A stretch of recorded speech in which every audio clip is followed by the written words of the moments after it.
this guy Satoshi invented digital gold on an open protocol monetary network. And we call that Bitcoin. And the way it works is I define 21 million gold coins. I dematerialize them in cyberspace. I make them infinitely divisible by 100 million units each, and that's called a Satoshi.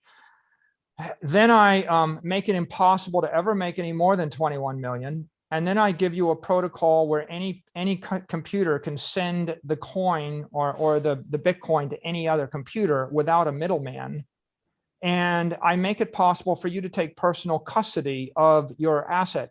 So if I want $1 billion worth of property, I can carry it around in my head by memorizing the passphrase.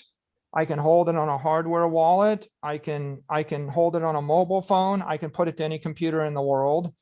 Then I can move the $1 billion to any custodian in the world in a few minutes for a pittance.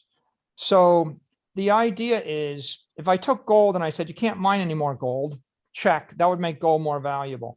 And if I said, you can't use it for jewelry, there's no jewelry being melted down into gold, that makes gold more valuable. And if I capped it at 21 million and I numbered each of the gold coins, that'd make it more valuable.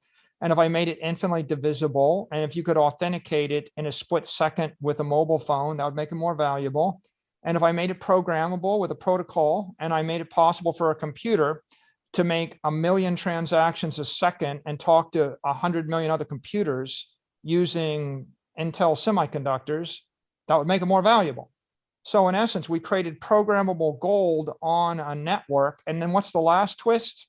The last twist is you make it decentralized so that there's 10,000 different computers, or maybe even 100,000 different computers running the software at the same time with an identical copy of the ledger, so that no company, no CEO, no government, no regulator can meddle with it, the protocol. So it is literally, it's like a virus released into cyberspace, a living life form.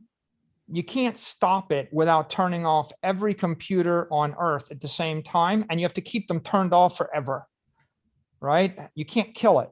And so the idea of Bitcoin is apex property for the human race. And for the first time in the history of the human race, if you have $1 million, you can hold $1 million in your head, walk through a border, send it across the world, take custody, or transfer it to any custodian, or prove that you have it in a split second. And you can't do that with anything else. That's what Bitcoin is.